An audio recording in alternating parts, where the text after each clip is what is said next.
Welcome to a slightly cold but very sunny London. I've driven in from Essex to park up and I'm gonna get a train now into Leicester Square, where I'm gonna go to see a double bill of the original Frankenstein and then followed straight after by the Bride of Frankenstein.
Hiya!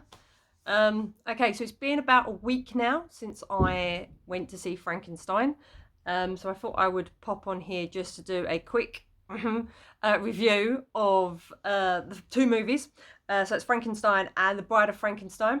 Before we start, it is quite dark. I've actually had to turn the lights on. They're about 25%. In my head, I was going to do this really spooky kind of review with my Halloween decorations and things like that, but you know, as much as I do look better in the dark, kind of would be nice to have something that didn't look like a blank screen. So Frankenstein and the Bride of Frankenstein, do you know what I come to realise after watching those movies? I had never seen them before, at least not all the way through in one go, which is a travesty really, considering that I like to think of myself as some sort of, you know, movie buff. But there you go. So unlike modern cinema, these films are quite short. I mean, I managed to, the film started at 12 and we got out of there about 3-ish possibly, and that's 2 movies and a short break in between. So that's how short these movies are. So we're not looking at major epics. So just in case, by the way, you've never actually ever heard of Frankenstein. So it's based on the book by Mary Shelley about a mad scientist, supposedly, who creates a monster from the body parts of dead people. And it's about what happens after that. So obviously I'm trying not to be spoilerific, despite the fact that it was made in the 30s, guys, but still, just in case you've never seen it, that's all I'll leave it with. So the film, okay, so you're not looking at anything gruesome. That's why I kind of like going to see this film, because I wanted to see something getting close to Halloween, but I am a little bit of a chicken. I'm the sort of person that puts on things like Hocus Pocus and Ghostbusters, and that's me sorted. So this was for me a nice little kind of amalgamation of everything. So a horror type film with one of the classics, obviously classic director, and obviously it was part of a double bill, which is always fun. So if you've ever read the book, there is a lot of stuff in there that obviously they don't include in the movie, probably because back then some of it was either going to be a little bit too difficult to film or maybe a little bit too risky to film in some ways. Without trying to give, again, too much away in either the book or the film, there are some bits in the book that are quite important. They are massive stages in the book, but they don't put that in the film. If you are a modern horror fan, this is probably not going to be your thing. I mean, in the cinema that I was in during some of the scenes, and some of the scenes actually that, you know, in their time would have been quite important and maybe quite scary and things like that, there were a lot of people laughing. And you know what? I get it, okay? Compared to modern standards, it does seem a little bit cheesy and it does seem a little bit silly. However, what I got a bit angry at was the fact that you've come to see this movie because it's a classic. You've not come to see it and compare it to, say, something like a Saw movie or a Paranormal Activity movie. You can't compare it to modern standards. It's just ridiculous. And I did feel a little bit like maybe some of the audience there went to see it for the wrong reasons. I don't know, maybe that's a snobbish part of me, possibly. But yeah, I mean, a particular scene, without again trying to give too much away, with a small child, people were laughing when essentially what they've just seen is a horrific act by a monster, as you were. And yeah, they were laughing at it because the way it was filmed. But you have to remember, it was the 30s. They filmed it in a way that they could. So yeah, that's what I'm going to say. Don't go in this if you are a modern horror fan and you go in with that sort of mindset.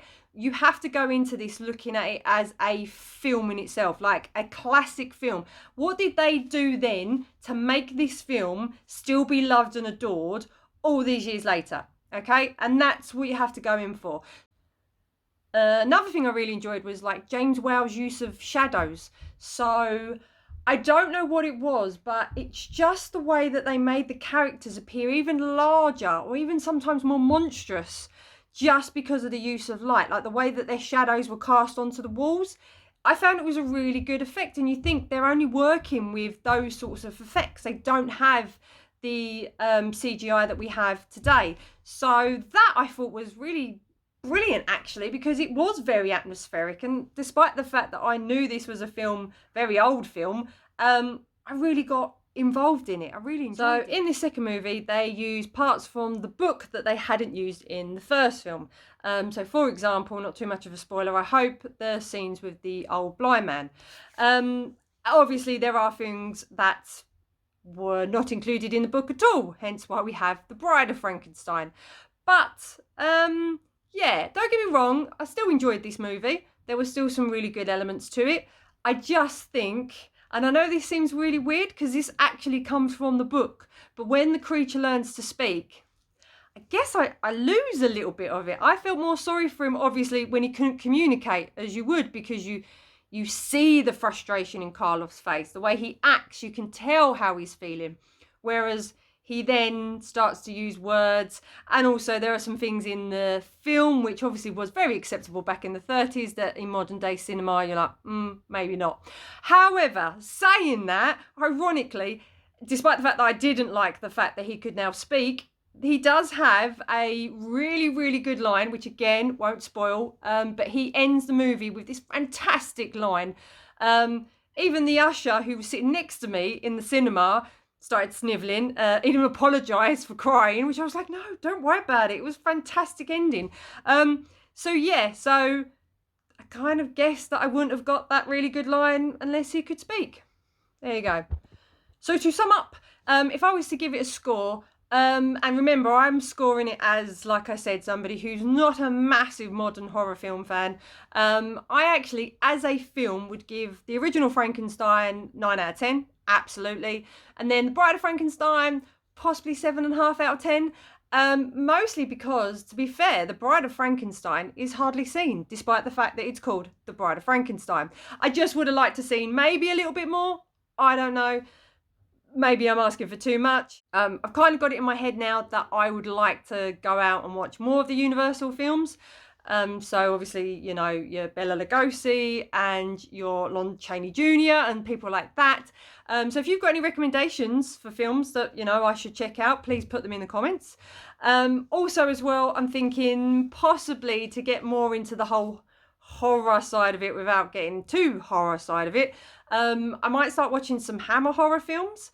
So they've always intrigued me, like, you know, Vincent Price, Christopher Lee, they're all like legends. So I'm thinking maybe I should start watching a few of those films. Again, if you have any recommendations for what I should start with, please leave in the comments below. So apart from that, it is almost Halloween. I'm probably going to try and watch a couple of Halloween films. So, you know, Hocus Pocus and Hocus Pocus 2 are going on. However, I am alone at the moment. The husband and my daughter have gone out. So what I'm going to do is I'm going to put on a movie. And although technically not a horror, I'm thinking I'm either going to watch the new one, Totally Killer, on Netflix, or I'm actually thinking, and I'm leaning more towards Ready or Not with Samara Weaving. So there you go. I'm going to go grab myself some food I'm going to turn off the lights and yeah, I'm going to put on a film. So I guess I'll see you guys later. Bye.